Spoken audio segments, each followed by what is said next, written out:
Bonjour, voici une capsule pour démontrer l'outil de modification des données multimédia. Cet outil-là va se retrouver finalement dans votre solution territoire, dans tous les modules que vous possédez, et il va vous permettre d'amener des ajustements ou faire des modifications aux diverses données multimédia que vous pourriez avoir dans vos divers dossiers. Donc, dans ce cas-ci, exemple, on est dans un dossier de permis, j'ai des données multimédia qui sont déjà associées à ce permis-là. Je pourrais avoir, par exemple, un certificat de localisation que le citoyen m'a fourni. Si moi, en tant qu'employé, je voudrais annoter ce document-là, mettre des ajustements, faire des ajustements sur le document, je pourrais tout simplement le sélectionner et cliquer sur ici zéro papier. Ce que ça va faire finalement, c'est que ça va me permettre de faire une copie. Donc le logiciel me propose tout de suite de faire une copie de ce document-là et ça va me l'ouvrir dans un document d'édition que j'aurais au préalable configuré.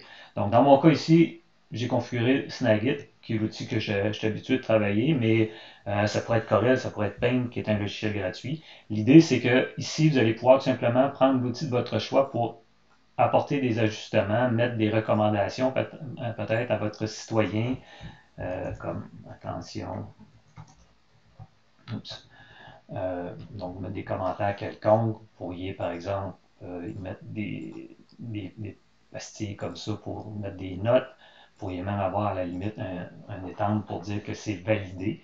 Et lorsque vous avez terminé, à ce moment-là, on enregistre le tout et de façon automatique, on revient dans le territoire et vous trouvez avoir finalement votre original qui est conservé, qui n'a pas été modifié, qui n'a pas été altéré et vous avez une copie modifiée du document qui se trouve être automatiquement associé dans vos données multimédia. Donc, aucune manipulation nécessaire pour faire ces travaux-là.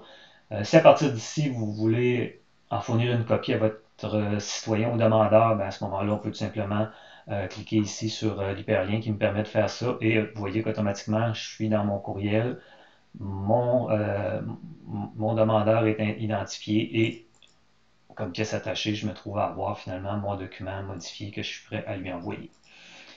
Donc ça, c'est la façon traditionnelle d'utiliser l'outil. C'est sûr que on s'entend que c'est pour modifier les données multimédia. Donc n'importe quelle donnée multimédia finalement qui serait associée à vos dossiers, on peut s'en servir.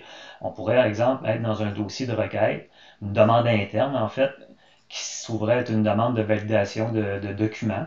Et dans les données multimédia, on pourrait avoir le document, l'original qui serait à valider.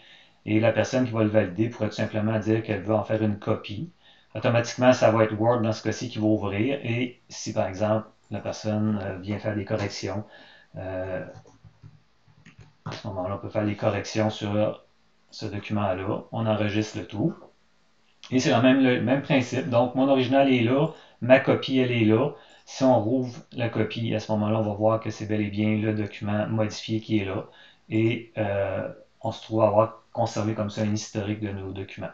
Donc, partout dans votre solution territoire, les divers modules que vous avez, donc dans tous les modules que vous avez, les données multimédia sont disponibles.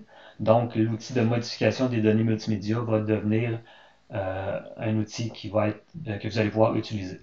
On espère que ça va vous aider dans votre quotidien. Merci. Bonne journée.